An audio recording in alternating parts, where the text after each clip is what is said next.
सौतेली बहनें रंगापुर नाम के गांव में शालिनी नाम की एक औरत रहा करती थी। उसे दो बेटियां थी। एक का नाम था शिवानी और दूसरी का सुहानी। शिवानी जब छोटी थी तब उसकी माँ गुजर गई थी, जिसके कारण उसके पिता रघु ने दूसरी शादी कर ली। मगर उनका भी कुछ सालों में बीमारी की वजह से देहांत हो गया और इसी वजह से शिवानी के मन में उसकी माँ और बहन के प्रति प्रेम उत्पन्न नहीं हो पाया। शिवानी और सुहानी में हमेशा झगड़ा हुआ करता था। दोनों भी बहनें एक दूसरे से कभी प्यार से बात नहीं करती थी। शालिनी ये सब देख बड़ी चिंता में रहा करती थी। ऐसे ही एक दिन शिवानी सुहानी, चलो आ जाओ, खाना खा लो। हाँ माँ आई।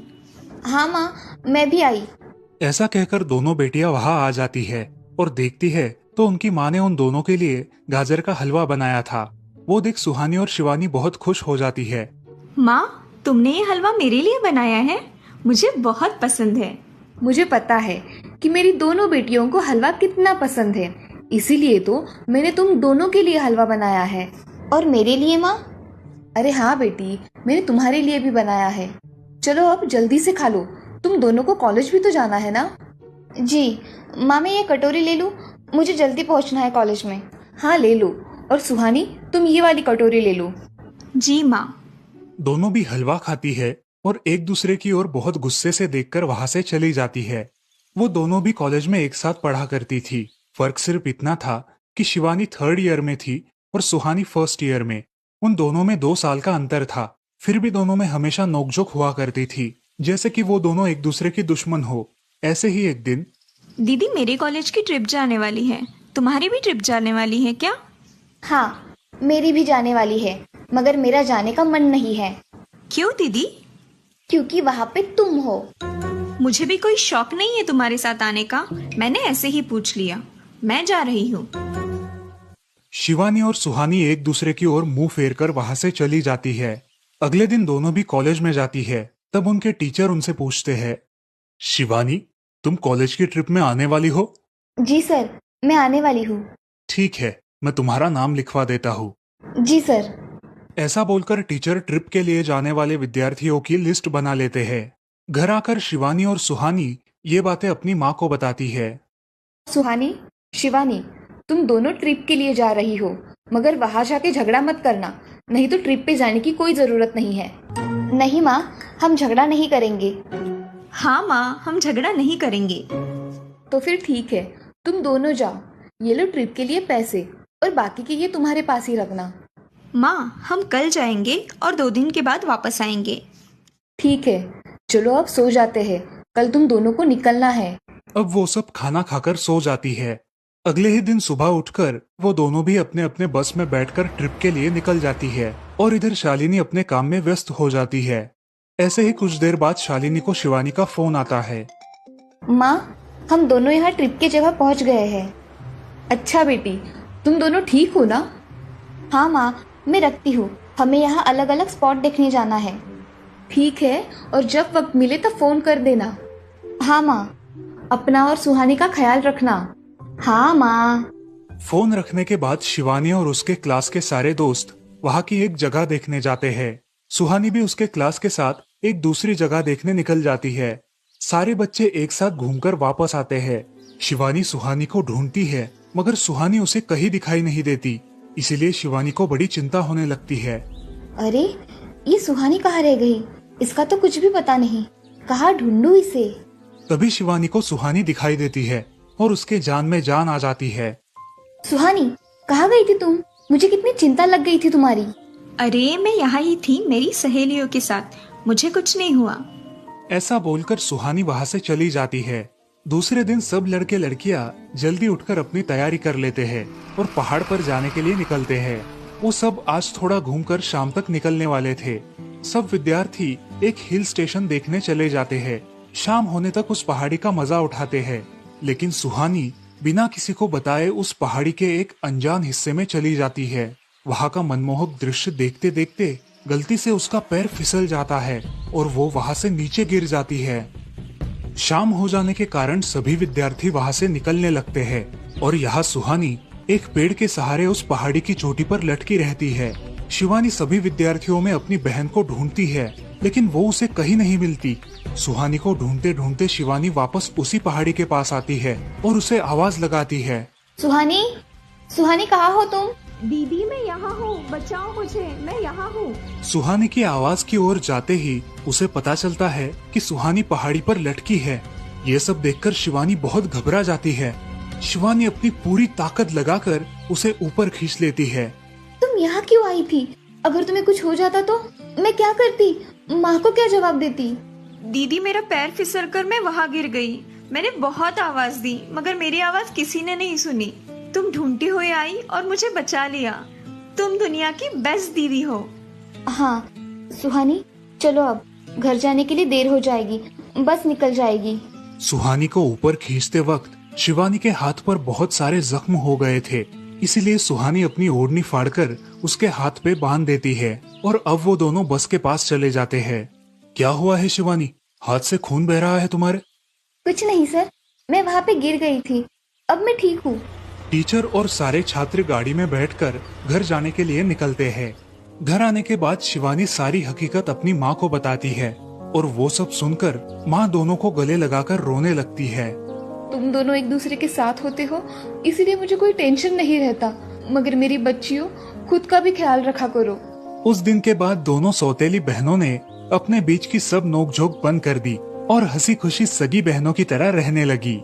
दोस्तों, इस कहानी से हमें ये सीख मिलती है कि हम सबको एक दूसरे के प्रति द्वेष की भावनाएं छोड़कर प्यार से रहना चाहिए। चंदनपुर नाम के गांव में चंपा नाम की एक औरत रहती थी। पति, 2 बच्चे और एक बेटी, ऐसा उनका पूरा परिवार था। उसका पति श्रीधर पोस्ट ऑफिस में जॉब करता था। उसके कमाई से ही घर चलता था। चंपा ने अपने घर के सामने एक छोटी सी दुकान खोल के रखी थी। उससे उसे जो भी मुनाफा होता वो अपनी बेटी की शादी के लिए जमा करके रखती। ऐसे ही बहुत दिन बीत जाते हैं। अब बच्चे भी बड़े हो जाते हैं। बड़ा बेटा अशोक डॉक्टर और छोटा बेटा रवि वकील बन जाता है और दोनों अपनी ट्रेनिंग पूरी करने लगते हैं।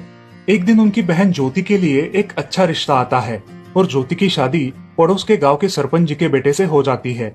ज्योति बहुत ही कामचोर और गुस्सा करने वाली होती है। इसी कारण उसके ससुराल से उसे निकाल दिया जाता है। वो अपने पति को लेकर अपने मायके रहने आती है। अब चंपा का जमाई दुकान चलाता है और चंपा और ज्योति आराम से वहाँ रहती है। अरे ज्योति, जरा अपने कामचोर पति को कुछ काम करना क्यों नहीं सिखाती हो? कुछ काम का नहीं है वो। अरे हाँ माँ, उनके पिताजी ने तो उन्हें ही घर से निकाल दिया और हमारे माथे मर दिया। जाने दो, पति है। माँ और बेटी इसी तरह तानेबाजी करती रहती। अब बड़े बेटे अशोक की शादी उन्हीं के गांव के एक लड़की से करा दी गई, लेकिन उस लड़की से भी चंपा बहुत काम करवाती और वो बेचारी सासू माँ का आदर करके सब काम चुपचाप करती थी। एक दिन वो काम करके थक गई और एक जगह पर बैठ गई। ए कामचोर कमला, इतना सारा काम पड़ा है घर में, क्या वो तुम्हारा बाप आके करेगा? चलो उठ, काम कर। हाँ हाँ माँ जी, करती हूँ। ऐसा कह के कमला अपने काम पर लग जाती है और सारा काम खत्म कर देती है। चंपा अपने बेटे अशोक से घर आने के बाद चुगलियां किया करती थी। अशोक घर आकर कमला को बहुत भला बुरा कहता और कभी कभी तो उस पर हाथ भी उठाया करता था। ये सब रवि देखा करता था और रवि को बहुत बुरा लगता था। अशोक मारने आता तो रवि बीच में पड़ जाता और माँ बाप को डांटता था और वही झगड़ा खत्म हो जाता था। ऐसा बहुत दिन चलता रहा। रवि को रंजना नाम की एक लड़की बहुत पसंद थी, जो कि एक न्यूज रिपोर्टर थी। क्या तुम मुझसे शादी करोगी? मुझे तुम बहुत पसंद हो। हाँ, मगर रवि, तुम्हारे घर में तुम्हारी माँ का बर्ताव मुझे बिल्कुल पसंद नहीं है, इसीलिए पहले तुम इसका कोई हल निकालो। अरे रंजना, मैं हूँ ना तुम्हारे साथ, तुम्हें टेंशन की क्या बात है?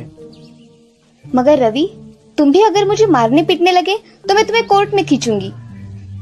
अरे हाँ बिल्कुल, वो तो तुम्हारा अधिकार है। अगले दिन रवि अपने घर में रंजना के बारे में बताता है। रवि की माँ चंपा उसे साफ मना कर देती है। रवि, तुम्हें कुछ समझ आता है या नहीं? अपनी बिरादरी की लड़की से शादी करो बेटा। इस घर में ये आखिरी शादी है और मेरे भी कुछ अरमान है बेटा। अजय, आप कुछ कहते क्यों नहीं? हाँ बेटा, तुम्हारी माँ सही कह रही है, तुम इसकी बात मान जाओ बेटा। नहीं पापा, मैं शादी करूंगा तो सिर्फ रंजना से, वरना मैं शादी नहीं करूंगा। सब चुप हो जाते हैं। अगले दिन रवि मंदिर से शादी करके घर आता है। सब अचरज से रवि की ओर देखते हैं और चुपचाप अपने कमरे में चले जाते हैं। कमला उन दोनों का स्वागत करती है और वो दोनों अपने कमरे में जाते हैं। कैसे लगा मेरा घर? अच्छा है, मगर सब मिलजुल के रहे तो और भी अच्छा होगा। रंजना, तुम्हें मेरी माँ को सबक सिखाना होगा, तभी घर के सारे सदस्य ठीक हो जाएंगे। ठीक है रवि, जैसा तुम चाहो। अगले दिन रंजना अपने घर के मंदिर में पूजा करने जाती है। तभी रुको, मेरे भगवान के मंदिर में तुम मत आओ, जाओ यहाँ से। ये कहकर सास रंजना को वहाँ से भगा देती है और घर के किसी भी काम को करने से मना कर देती है। तब क्या माँ जी, आज से मैं इस घर की बहू हूँ। इस घर पे मेरा भी उतना ही अधिकार है जितना कि आपका। क्या बोल क्या रही हो? निकल जाओ मेरे घर से। खबरदार अगर हाथ भी लगाया तो। पता है ना, मैं न्यूज रिपोर्टर हूँ। रातों रात खबर छाप दूंगी और कोर्ट के चक्कर लगेंगे वो अलग, समझिए आप। सास चुपचाप देखने लगी और उसकी बेटी और ससुर भी देखते ही रह गए। रंजना ने कमला से कहा, दीदी मुझे आपसे काम है, आप मेरे कमरे में आइए। और हाँ, आज से खाना ज्योति दीदी आप बनाएंगी। अरे माँ, तुम कुछ बोल क्यों नहीं रही हो? ये मुझे काम करने को बोल रही है। अजय सुनते हो? चलो मेरी मदद करो। हाँ आता हूँ। ज्योति किचन का काम करने चली गई और सास बाहर का काम करने लगी। रंजना कमला को लेकर अपने कमरे में गई और उससे कहा, कमला दीदी, आप कुछ कहते क्यों नहीं? आप चुपचाप सह लेती हो, उसका ये नतीजा है। अब देखो दीदी कैसे काम कर रही है। आप कुछ काम करती थी क्या शादी के पहले? नहीं रंजना, मगर अब घर से ही अपना खुद का कुछ व्यवसाय शुरू करने का सोच रही हूँ। बहुत अच्छे दीदी, अब आप किसी से मत डरिए, हम हैं आपके साथ। सच में किसी के साथ होने का कितना महत्व होता है। अब उसकी सासू माँ ही घर के सारे काम करने लगी थी और ज्योति को काम करवाने की वजह से ज्योति भी अपने ससुराल जाने की सोच रही थी। अजी, यहाँ तो काम वाली से भी ज्यादा बुरी हालत हमारी हो गई है। चलो हम हमारे घर चलते हैं, सब है हमारे यहाँ। अरे रे, आप कहाँ चली? अभी भी काम बाकी है। ज्योति का पति रंजना से धन्यवाद कहता है और ज्योति को लेकर अपने घर चला जाता है। अब सासू माँ एक दिन पूरा काम करके इतना थक जाती है कि उसके बदन में बहुत दर्द होने लगता है। तब दोनों बहू सास के पास चली आती है और एक बहू सास के पैर दबाती है तो दूसरी बहू सर दबाती है। सासू माँ उठकर रोने लगती है। मुझे माफ कर दो मेरी बेटियों, अब से कभी ये गलती नहीं होगी।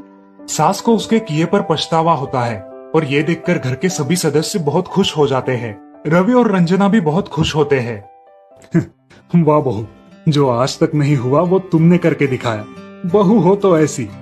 रंजना अपने बर्ताव के बदले माफी मांगती है और अब सब लोग खुशी खुशी रहने लगते हैं।